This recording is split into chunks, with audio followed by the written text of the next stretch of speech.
This is the Simpit. I'm your host, Shaun Cole, but the real star of today's show is Brendon Leigh. Brendon, how you doing today? I'm doing good. How are you? I'm doing excellent. I'm so excited to have you on the show. You're somebody who I don't know if you I've been following you and your challenges and your victories for quite some time. So real quickly, if you guys don't know out there, Brendon is the current F1 2017 eSport World Champion. And that is a monumental accomplishment when you think about the amount of people who actually participated in this and the amount of competition that he had to beat out to get there. So anyway, I want to get right back to you and you know, just to start off with some super basics. Tell us, you know, where you're from, and you know, the main thing I really want to know is how did you get into sim racing? Well, I'm from the UK, obviously. You should probably tell from my accent, but I'm from specifically Reading in the UK. But mainly I got into sim racing through F1 2010, Codemasters game, and I've been picking up the game every year since. It was only really in 2014 I've really started picking up the competitive aspect, and maybe 2016 was when I've really upped my game. So you've been playing it all along, but F1 has really been your primary sim of choice. Yeah, it really has. It's mainly because throughout the sort of early days, I only really had money for an Xbox. Not really much of that. I only played with a controller for a lot of years, so I didn't really have money for a PC. I could only dream of doing the R Factor stuff and the iRacing stuff. But F1 served me well since I stuck with it. Awesome. But and with that, I mean, have you always been a racing fan also, or did it you just pick it up like another game and then you're like, oh, I like this racing thing? Well, as a kid, I was actually more into motocross. I did motocrosses a lot, ran out of budget for that. Much of the same story as a lot of sim racers. They ran out of budget for karting. I ran out of budget for motocross. But it was more so in the 2008 era when Hamilton, well, 2007, 2008, is that when I really started picking up my love for F1. Obviously, when I heard F1 brought out their own game, I instantly had to get it.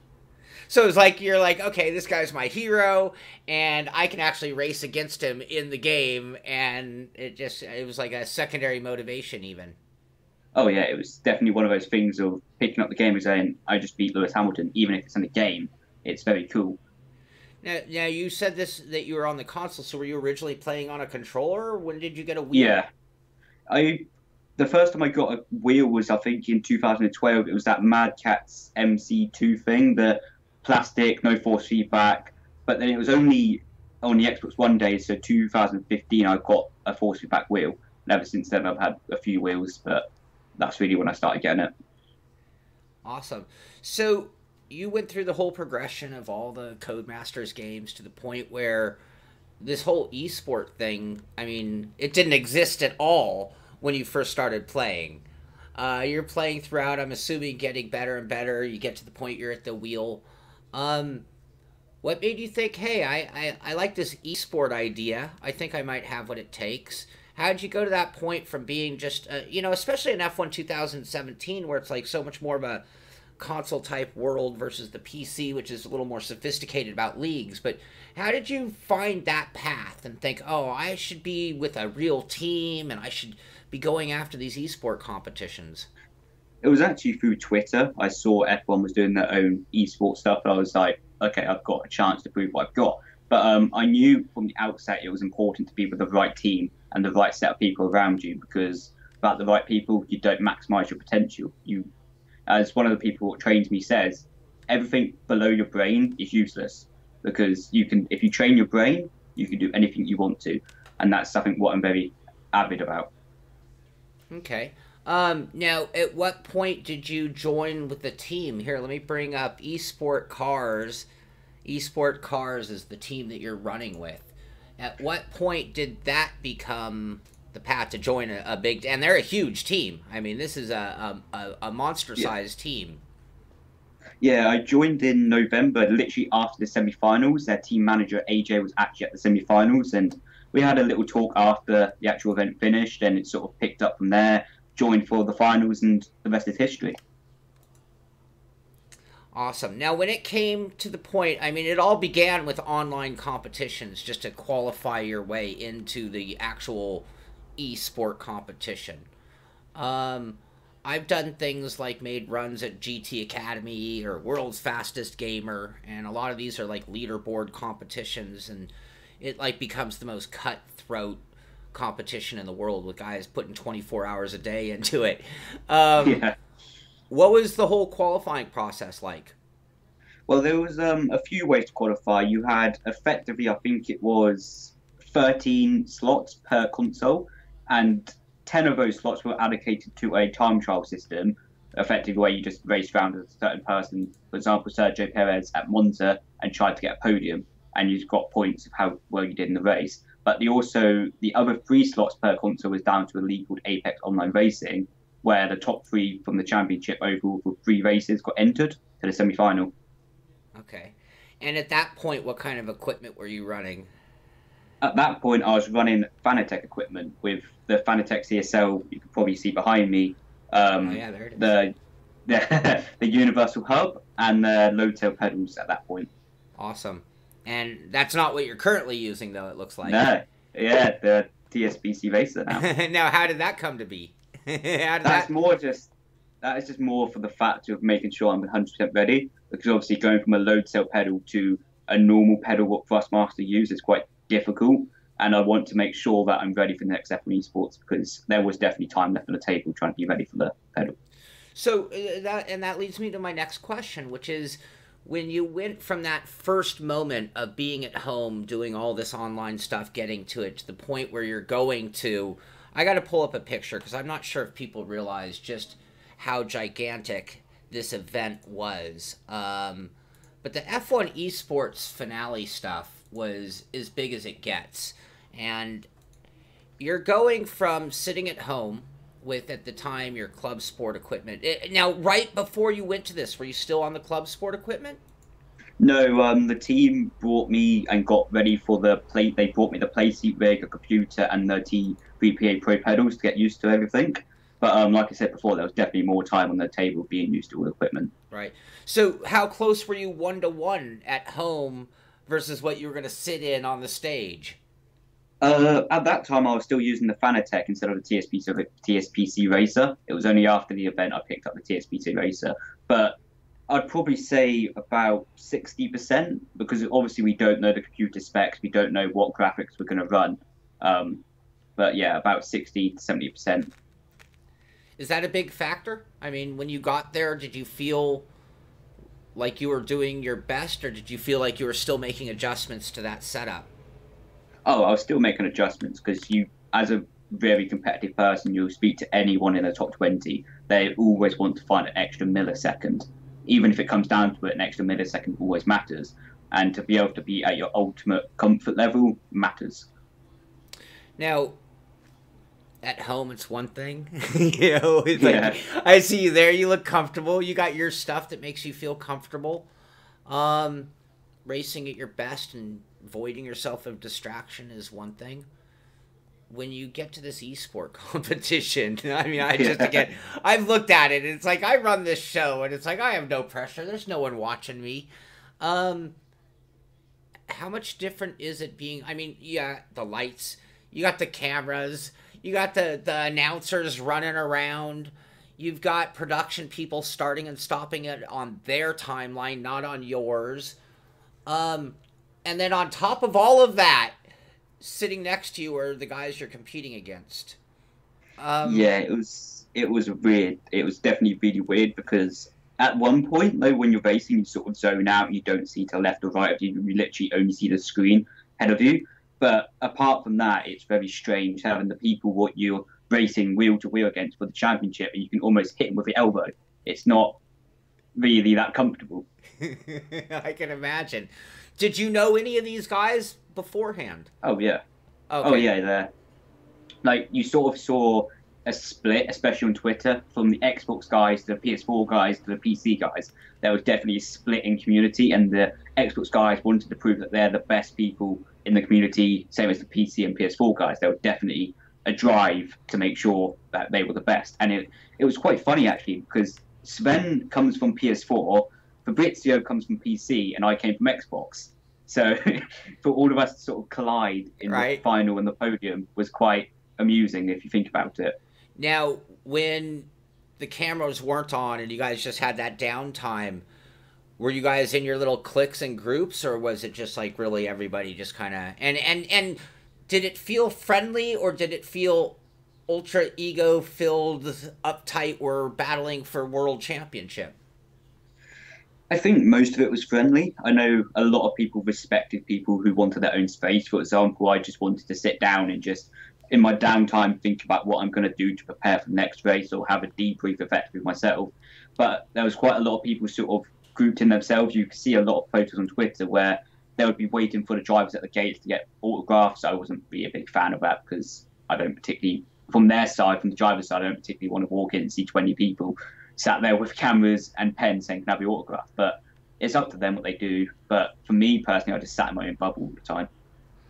And when it came to the event, I mean, did you find your nerves exploding? I mean, you won, so I'm assuming you had more composure than everybody else, because I mean, you're all incredible drivers, or you wouldn't have been there. Yeah, that's the great thing about sim racing is there's no fitness aspect to it. Not like a Formula One race where the fittest driver you'll visibly see at the end of the race. There's no fitness aspect. Like I said before, it only comes from up here. You can all drive the same speed throughout the apex. It's not really much down to talent like real life. It's all down to up here. So it's all about composure, like you said. Okay. Now, with the competition, and obviously, I mean, we announced you as the world champion. We all know how it played out. I think almost every sim racer on Earth knows you right now for a very famous clip that got edited out of a broadcast. And give me one moment. I just want to bring this clip up, everybody, because I want to talk to you about that moment. Let me bring that up. And just bear with me here. We're going to play this out, and then I'm going to turn it off because they'll yank my video, of course. I'm, in fact, probably playing a little. So here's a pass being made. Plenty of room, contact. And Brendon gets the better of the moment, and there it is. The famous wiggle of the finger. So that moment, which I think in some cases that moment might have even been blown out of proportion. But that moment, what was going on there in your head, and obviously played out well, and you even had enough room to take a hand off the wheel and gesture. What was that all about? Well, after what Sven, I'm just going to say, did to me on lap 11, the emotions were running very high, caught back up something like 3 seconds and 3 laps or whatever it was. And obviously you sat there thinking, okay, this is my time. I knew I left enough space for Fabrizio, and it was proven on the replays after that he didn't have enough space. So in my mindset, I thought he cut the turn deliberately to keep the lead, what is a completely reasonable thing to do on the last lap of the championship. It's quite reasonable to think that. So that's what the finger work was about, saying that you're not getting away with that. But luckily he gave back the place. And it all worked out. And is that the trophy? No, that's the... Yeah. You had a Driver of the Year award. You got the World Championship. So does that like give you a buy into the next round of F1 2018? I'm assuming it would be. And is there word on when that's going to begin? And does this put you into the ranks of a pro sim racer? Well, it puts me in automatic qualification for the semi-final next year. So obviously I don't have to risk not qualifying again. So that's quite a heat off my shoulders. But I wouldn't say it puts me into the ranks of the best sim racers because there's a lot of people above me. And F1 isn't the same game as iRacing, for example. Take Gregor Hutu. I have a lot of respect for him, and Bono Huis as well.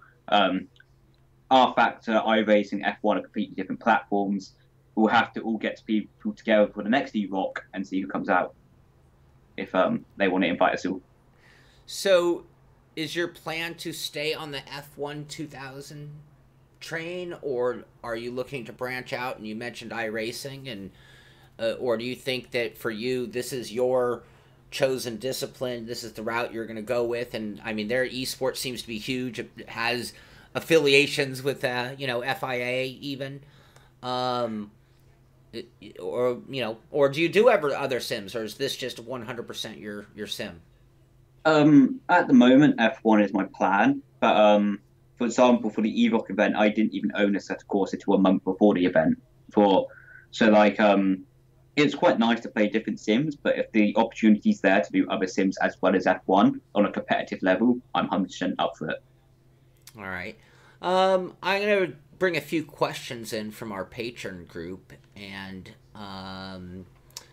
George Weissman asks, well, what do you think esports will look like, specifically sim racing? I mean, because esports is here, and sim racing esports is here. What do you think it'll look like in 10 years from now? Honestly, just as big as the real thing.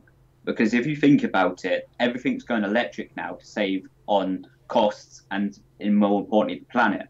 So if you think about it, they're going to turn around and say, hey, these simulators are so realistic. Why not run a real race and just do it in the simulator? Absolutely. So that's where all the sim races come in. But I think in 10 years, it will be completely accepted worldwide. For example, WEC, they'll have their own endurance league. Well, not league, but team. Each team will have their own endurance team and have that side by side with the 24 hours of Le Mans, for example. Same as Formula One. It might even be that we have a weekend set aside and we travel the globe with the Formula One circus and just do our own stuff. Absolutely. Now, a lot of sim racers who get to your level and their name is known, you know, a lot of them are looking to jump that into a real life motorsport career. I think some are starting to see it as a path to a lifelong career in esport. What do you think? I mean, for you, do you have aspirations to get into real motorsport, or is it esport is, again, your discipline and where you could probably make a living and be a household name for gamers? I think, for me, I'd love to do real life motorsport. The opportunity has to be there. It has to be the right opportunity. There's no point jumping into real life motorsport and only doing it for 1 year and suddenly you find yourself step one again, joining a simulator. If I'm going to do real life motorsport, I'm going to make sure it's a real life plan and what's not going to backfire on me. But it's definitely something I would love to do. And its possibilities that the fact that people, instead of doing karting, they could do simulators and prove themselves on a simulator and then jump into like a Formula 4 car, for example, instead of having to pay $300,000 a year do 1 year of karting. Absolutely, yeah. It's much more economical, and I think you again with things like GT Academy, Glenn McGee with the Mazda global Mazda thing, and various other things that again you see how it transfers back and forth. Really, I mean, and it seems like the real life racers who can grasp the concept of gaming are actually really good sim racers as well, as we see with Felix Rosenquist, you know, Landon Norris, for example. Great Nikki Tim. What do you feel like is your biggest challenge when it comes to racing? This comes from Brandon, our Brandon in the Patreon group. What do you think is your biggest personal challenge when it comes to racing, like nerves, focus, stress, or anything?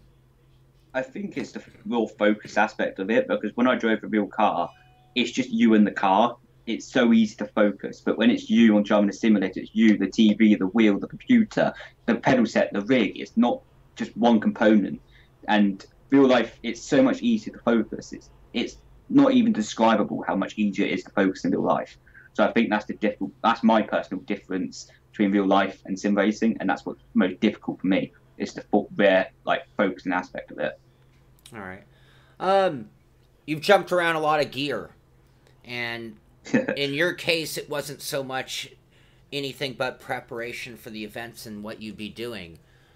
After you change gear and get adjusted to it, do you find a big difference in performance, or do you feel they're all fairly balanced? It's just a matter of being used to your equipment. Like, does the equipment make a huge difference, or is it just being on top of and used to your equipment? I think when you're at the very top level, it doesn't matter if you're doing iRacing, R-Factor, or F1. If you're at the very top level, your equipment doesn't make a difference. You can drive on a Logitech wheel, Thrustmaster, or Fanatec, or even direct drive. You'll still be at the top level. But when you're sort of below that tier, then your equipment does make a bit of a difference. Load cells especially helps people jump that difference and gain a couple of attempts. But I think getting used to equipment is more down to how you personally deal with it. Getting from a Thrustmaster to a Fanatec or Fanatec to a Thrustmaster isn't that big of a difference, because they're both highly reputable and they're both really good brands. So it's not too much of a difference. The only major thing is the actual wheel rim itself. Apart from that, it's not really anything. Uh, Shoes or socks? No socks. uh, Gloves or bare hands? You got to go with bare hands. Do you use VR? What do you think about VR racing? I haven't tried VR much, but when I did try it at some events, it's amazing. And I've also said to people at Formula One that VR would be the best step forward because instead of having a TV to look at, we turn the TV round to the audience and they see what we're looking at. And it would be so much more immersive for the audience to see what we're looking at rather than just looking at us looking at a screen. All right. They say you can't teach an old dog new tricks. You're a very, very young guy and very talented. So what advice would you have for old timers like me on how to actually be quick at sim racing? I would say just keep on having fun at it. Just as long as you're having fun, it doesn't really matter how fast you're going. All right. How much time do you get at those events to tailor wheel settings, car setup? Is it I mean, how do they do setup when it comes to those events? Is it a fixed setup, or do you come with a notepad with your setup, or a Yeah. microchip, or how does that play out? Basically, for the F1 eSports, we was allowed to customize the setup. We was allowed to customize everything, so we could do our own force feedback settings, car settings, for example, as well. But yeah, like you said, brought it down on Notepad. Well, I actually put it down on my phone. But you did see quite a few people actually with notepads bringing it out during the practice sessions and going through their setups. But yeah, hopefully going forward, it's stock setups for every event because I think it's so much better to watch everybody on a stock setup. Yeah. Well, this has already led to other opportunities for you. So, how I got to know how this played out. So, you're F1 eSport champion. You've done a bunch of media things. It's cooled down. And was it an email? Was it a phone call? How did you get the invite to EROC? It was actually on a Facebook Messenger. Funny enough. Did you believe it when you saw it? Actually, if I'm completely honest, I was in a rush, so I looked over the email, well, the message on Facebook, then closed it down, forgot about it for a couple of days, looked at it again, and got, oh god, that was actually something important. But yeah, it worked out in the end. I just can't even imagine, because I mean, like, I think of the difference between the two, and the whole F1 thing was this process, you know, an evolution from you starting with the basics, getting a wheel, growing, eSport competition coming online. But this EROC one was just like this out of nowhere, hey, here's the golden ticket. Oh yeah. I'd be like, I would have screamed if it had come my way. I mean, it's like, what an incredible opportunity that was. Oh yeah, and at first I didn't realise it was actually going to be driving real cars. I thought it was literally just going to turn up and drive a virtual version of the track and nothing more. It was only really when I sort of found out that we would be good at driving real cars, it was like, okay, this is serious. Yeah, very serious, and down to just 4 of you right off the bat. Oh yeah, and all names that you probably know of in sim racing because it was a pretty loaded field. All champions in their own right. It's not easy to beat anybody. You're young. Have you ever left the country before? Abu Dhabi was the first time for the F1 eSports I actually left the country. I didn't even get my passport till 3 weeks before the event. So. And do you have a driver's license? And No. So you're a Codemasters F1 2017 champion.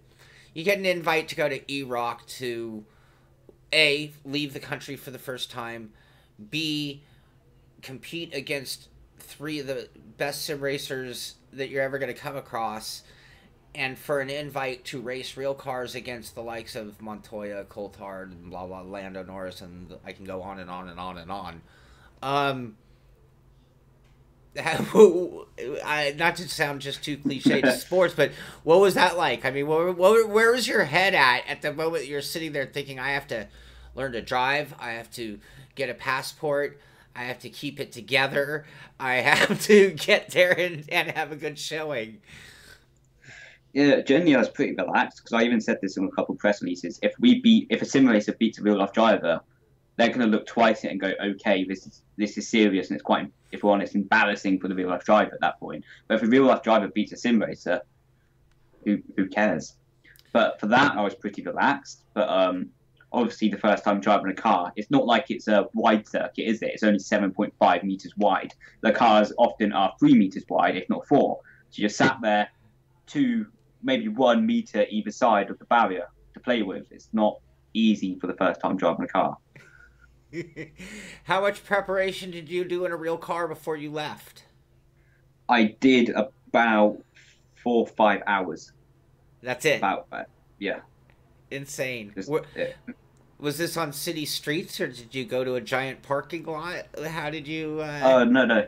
Because this is the thing I love about being eSports Plus Cars team. They have amazing people, and basically they organised for me to go and learn some cars at Bedford Autodrome in the UK. It's an actual racetrack, and just get to learn some basic clutch control and actually drive the Aero Atom, KTM, and BMW M4, and just get to learn how to drive. Now, do you have a driver's license?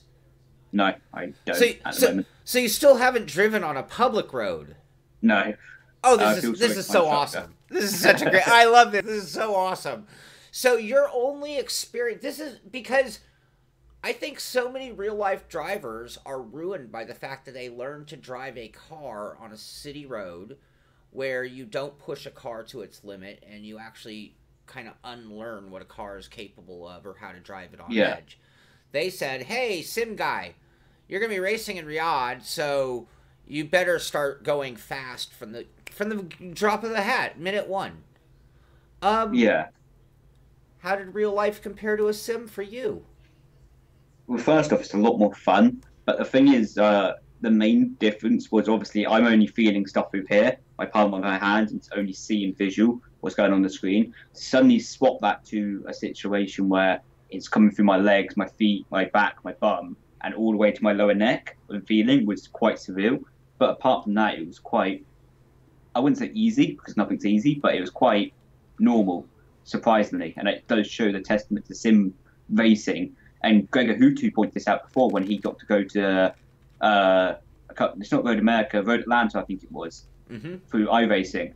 Never had a driver's license before, got in, drove. It was only 3 seconds off the pace, and it proves sim racing does bring fully capable people.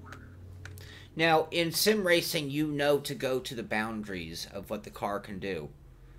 Did you understand to do that from minute 1 in the car?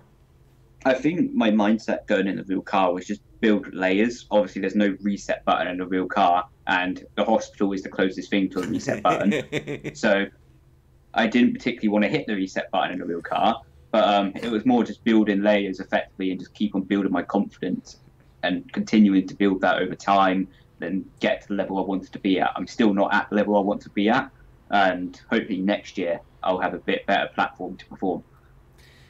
And overall, I mean, so how did they, I mean, they had to know that you'd never driven. How did they feel like your learning curve had gone? They didn't actually realise until I got to the competition. So Terry Grant was one of the people who was instructing us, and I got in the car and he said, so what car do you drive at home? I was like, I don't even have a driver's license. And his eyes lit up a little bit, but... You're like, oh, I forgot to bring up one little tiny detail. Were any of the cars stick shift? Oh yeah, there was all manual, full H pattern. Apart from the Rock buggy, obviously has a motorbike engine in the back of it, so it was a sequential, but you still having to use the clutch. Now I see the T8 shifter here. Did you do some practice at home first? Oh, loads. But the thing is, I've only been an F1 gamer throughout my whole, quote, sim racing career. I've never right foot braked in my life. Literally never. So when it suddenly came to the situation of where you have to use a clutch on a downshift, it's like, oh, this right foot is meant to be pressing down the brake, not... Do you get what I mean? Yes. Oh, yeah. Absolutely. Absolutely. It's... Certain parts of it are good training, and certain parts of it are just nothing like the real thing. I mean, this is a conversation I actually have with people on the show regularly. But you can make an argument for how accurate our force feedback is and what it does, and on a scale, I think it, 8, 9 out of 10. Our pedals, gas and brake, with a load cell even, I'll give it like maybe a 7, 8, or 9, not a 10. But the shifter and the clutch, they only get about a 6. It's like, yeah, your H pattern's good, but it's different. Yeah, it is massively different. The thing is, when you're driving a H pattern like the Thrustmaster, it's a constant resistance. And the same as the clutch, it's a constant resistance. But when you drive a real car, it's resistance, then it engages where there's no resistance. So at the first time I went into a real car to grab a gear, I almost didn't go the full way down because I was only used to a constant resistance, and I didn't get to the point where it dropped off the resistance. Yeah. But absolutely. After the first gear shift, it was fine. Absolutely. All right, we'll be here all day if I don't keep moving along, because I could hit you with 100 questions right now on this area alone. Maybe we'll talk again. So you go to Riyadh. I'm going to take a guess. I'm guessing David Coulthard is probably on your list of top guys. Yeah, he's a very cool guy, and I've got to speak with him quite a lot, and he's quite awesome. How much you got the whole competition side, and then you got the whole, if you had thrown the sim racing side out, thrown EROC out, and you had called me and said, Shaun, you get to go to the Rock just to hang out down there on the track with all the guys, and they're going to kind of look at you as one of your peers because, it's not like you're just there on some media tour ticket or something. Oh, yeah. How cool was it getting to meet those guys and just be there amongst that cast of characters? It was quite surreal because I think you would have seen it from previous Rock events, even this Rock event, how they have the quote driver's room with all the drivers sat in there where they go and sit and everything. And it wasn't like the sim racers were put in a different room. We was in exactly the same room. We got exactly the same treatment. We was put in exactly the same hotel. It wasn't like we were different to them.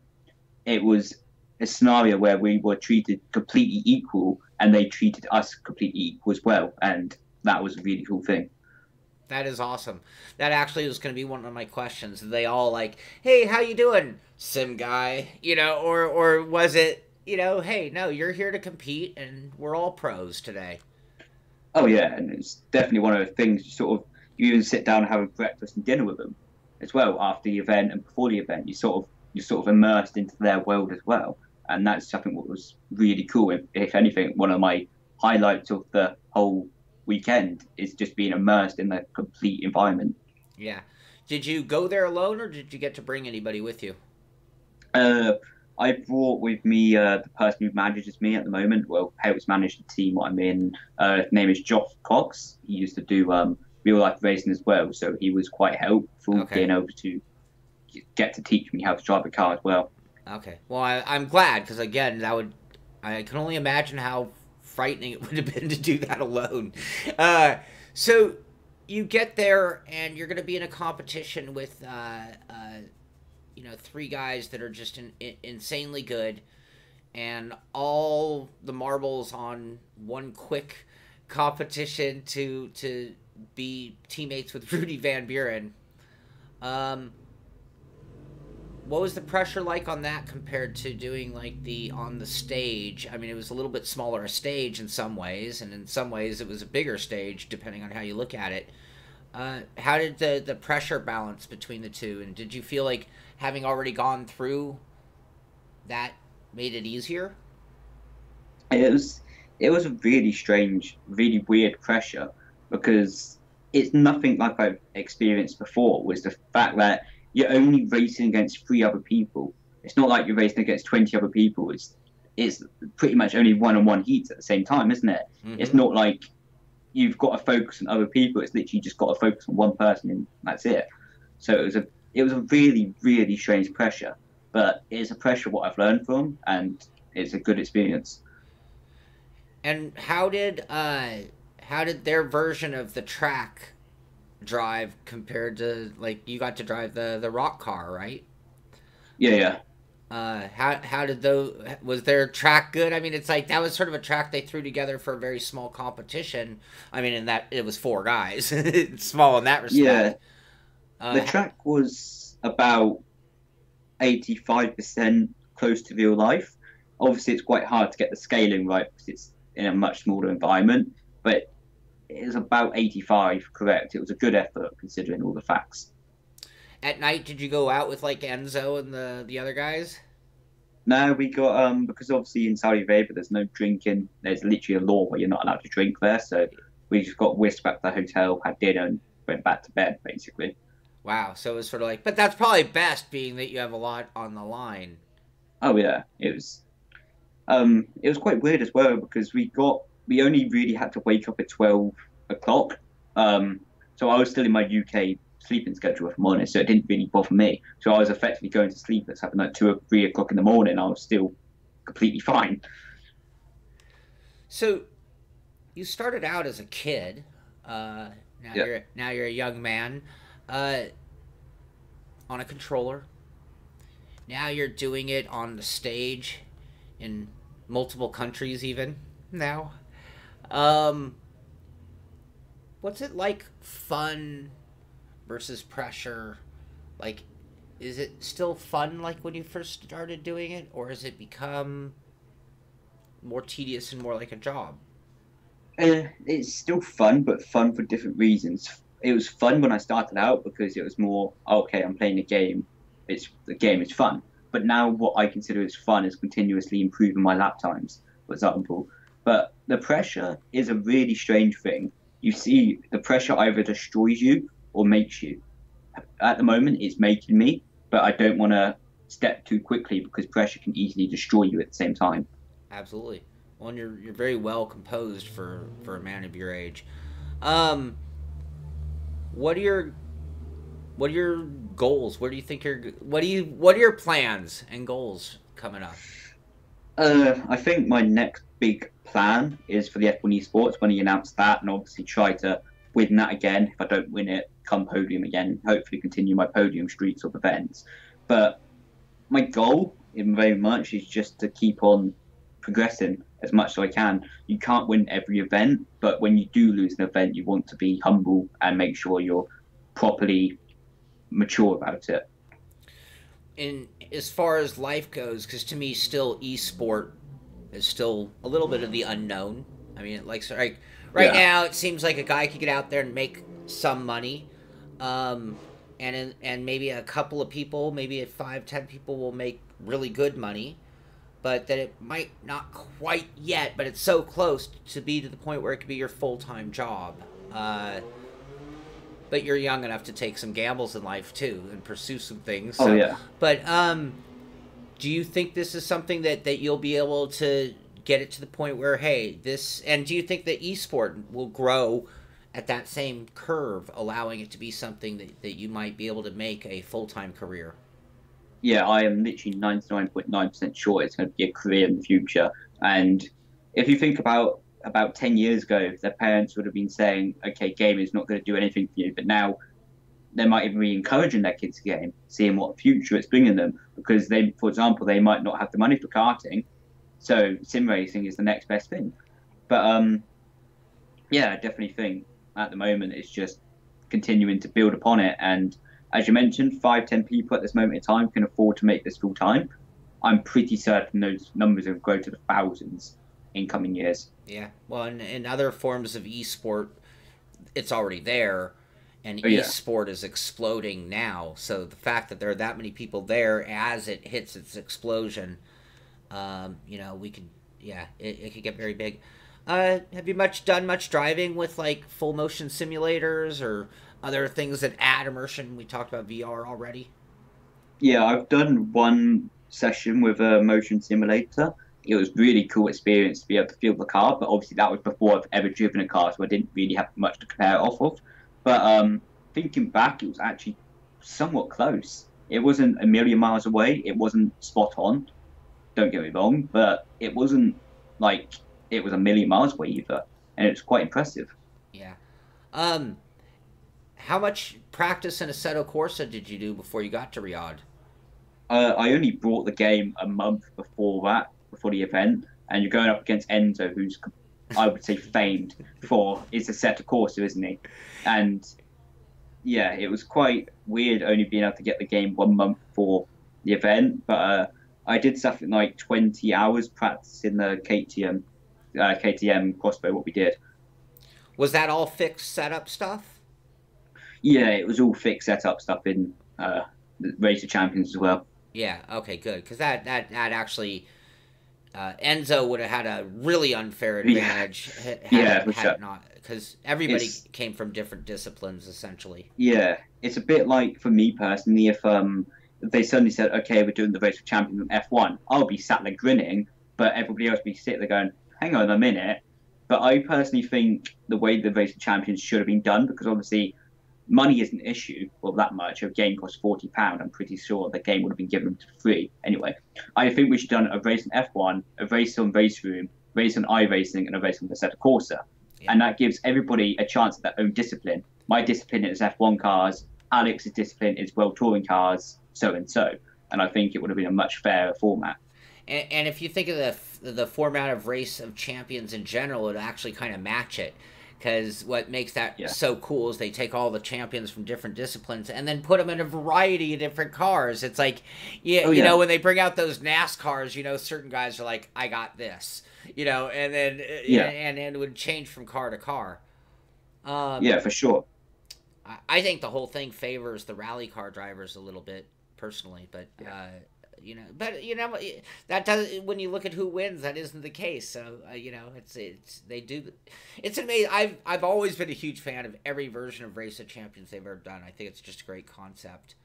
El Bucho asks if you have a YouTube or Twitch channel, and I'm really glad you asked that, El Bucho. And the reason I say that is because I have it right here. The link to Brendon's YouTube channel is actually in the description of the show here on YouTube. I'm going to pull it up right here. Here's his Twitter feed, and that's at Brendon Leigh 72. He's a member of ESport and Cars Racing Team. Here's their website. That's ESport Cars, esportandcars.com. And here's their Twitter. They're at ESport and Cars.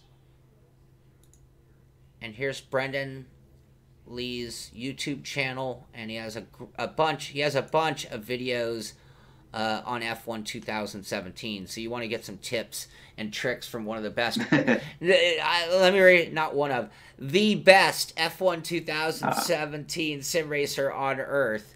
You're gonna find him there on his YouTube channel. Look him up, Brendon Leigh. You have any sponsors? You have people who give you a little money to do this behind the scenes other than prize money?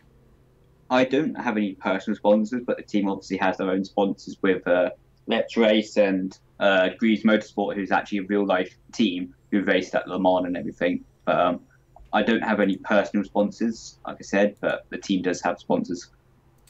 When it comes to esporting at that level, are you allowed to have independent sponsors, or is that all team managed? I mean, I think in real life racing, your team dictates some of your abilities. Yeah, it's a weird one because I haven't really been too fussed about sponsors. If I'm completely honest, I trust in what Darren Cox is doing because he runs the team and owns the team. I trust in what he's doing, and if he feels there's no need to have extra sponsors, I completely trust him in that. When it comes to that competition, I look at the eSport competition that you did and the presentation, the stage. What more? How is your impressions of the event and how it was run? How it presented eSport racing in general? Overall, I think the event was very good. There's some questionable stewarding. I'll say that publicly because I've already said it to Formula One. The stewarding was questionable. But apart from that, it was a really good event.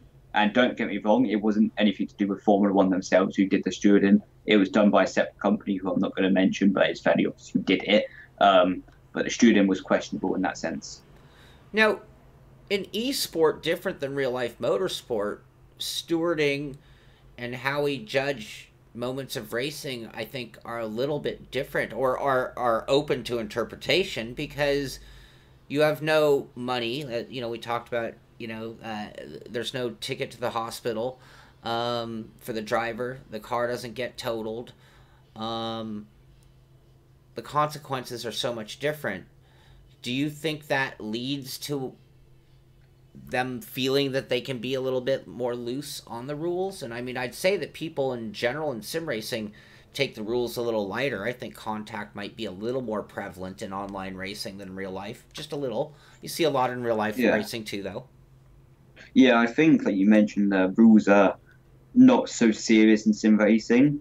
But I think one of the big things which stand out is the iRacing Grand Prix series. They take the rules very seriously there. If there's contact, they treat it like a real life race. If you've done something, you're gone. You're out the race, you've got a penalty or disqualification. And that's the thing what really upset me about the Formula One eSports is the fact that Sven did ruin my race. He did ruin my championship hopes. And he just got away scot-free with it. And that's what did upset me about it. I feel like there are times in Formula One we sometimes see that too. Yeah. Do you know what your next big event is? At the moment, it's planned for the F1 eSports, but the Race of Champions only got told like a month before, so something could happen again like that. Touch wood it does, because I really want to go drive another car again. But yeah, hopefully there's another event in between now and F1 eSports, but the actual planned is the next F1 eSports. Now, I know you are F1 2017, rightfully so, and then you get the call to have to switch quickly to Assetto Corsa. Being on that list of drivers, because I think the immediate future of a lot of big esports is that there will be a half invite and half won their way in list of drivers. I think it'll be half open, half select. And I have to think that you're going to be on that list of top 10 drivers to be invited to, like, if I were going to redo Formula Vegas, the Visa E-Race, I might have changed who I brought. I mean, everyone who went there deserved the spot. I'm not saying that. But I think that the whole concept of what they did at EROC might be more the future of what we see in some of these. Do you feel the need to kind of at least keep all the other sims around, or you'll do that on the short notice plan like you've done already? Yeah, I think next year it'll be a bit more planned out and tell people well ahead of when they're joining. But like you said, I think for the future it's better to have it half open, half closed. For example, World Fastest Gamer, that was something like half. I think 6 people or 7 people got invited. The rest had to race their way in. Yeah. Much like Rudy had to race his way in, and I'm quite happy he won it because he deserved the spot there and he proved it. But I think hopefully I keep on being on that invite list. I can't say I will be because I don't know what they're thinking, but I think, like you said, for the future it will be better to have half invite, half race your way there. Yeah, and so with that said, do you think that you need to keep sharp on a bigger variety of sims, or again just do it on short notice? Oh, you have to stay sharp on every single sim because you can't expect, for me especially, only getting a Assetto Corsa a month before the Race of Champions, you can't expect to beat Enzo. You cannot expect him to lose. And I'm happy that I was able to put up a fight against him in the grand final. I put up a fight against him in the grand final. I was able to beat him one of the heats. And for me, that was quite a big achievement because obviously he's known for being probably the best on Assetto Corsa, and I was able to take him down in one of the heats. If I'm not mistaken, you're the only one who beat him the whole time, if I'm not mistaken. Yeah. Yeah, he effectively walked the rest of the competition, if I'm honest with myself. When you started, again, you were a kid, and now you're a world champion. What advice would you give to young guys out there who think, hey, I want to be an esport champion. I want to be a professional sim racer. What advice would you give those guys? I think the first one is prove to your parents that it's possible. If they don't support you, then it's done at that point. You can't really get through there. But mainly, there's a couple things, but the big one would keep it fun. It's not a job yet, so don't treat it like a job. But mainly, stay focused. Reputation can be done within 1 minute if you start taking people out online. If you look at Scott Speed, for example, he got banned from iRacing, and now his reputation is done. because of one silly move. So just make sure you're not leaving yourself open to that. All right. Question from the audience. This is do you have a nickname yet? No. People are suggesting the baby-faced assassin. What do you think of that? I'll maybe bite that on the back of my t-shirt for next F1 eSports. There you go. There you go. Well, Brendon, I got to tell you, it's been a real pleasure talking to you. And you know, I'm just going to say this publicly. You know, I put guys like you up on a pedestal. I said this to you earlier because it's not just your accomplishments, which are just amazing, because the amount of people you beat to get where you are is an amazing story. And jumping into Assetto Corsa and you know, even being able to compete with Enzo is that blows my mind too, which really shows how good anybody at the top of any sim is going to move from sim to sim with no trouble. I've actually forgotten, but so what I was getting at is you're one of the true ambassadors of sim racing, and at your age and your ability, you're going to be a long time doing that. And you know, I want to pat you on the back for your accomplishments. I want to thank you for being here today, and I just want to wish you the best in the future and hope that you keep getting invites to things like EROC and huge opportunities coming your way. Thank you very much. I hope I get invited as well. Before I let you go, anyone out there you want to thank who you know kind of has your back, making sure life is good for Brendon? Oh, definitely. Simon Fitchett, he used to work in Formula One. Now he helps me train. I've been losing a kilo per week in the build up to Race of Champions to help me prepare for it. Darren Cox obviously runs the team, very, very popular in the build up motorsport. And Joff has really helped me. Like I mentioned earlier, he went out to Race of Champions with me, and definitely one of the people who really motivates me. Excellent, excellent. Well, again, thank you for being here, and again, best of luck in your future competitions and your sim racing career, I hope, for sure.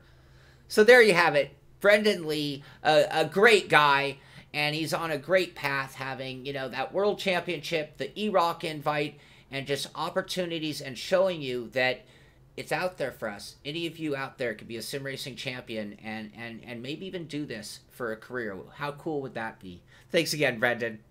Thank you. This is the Simpit. I'm Shaun Cole, and I'll see you on the track.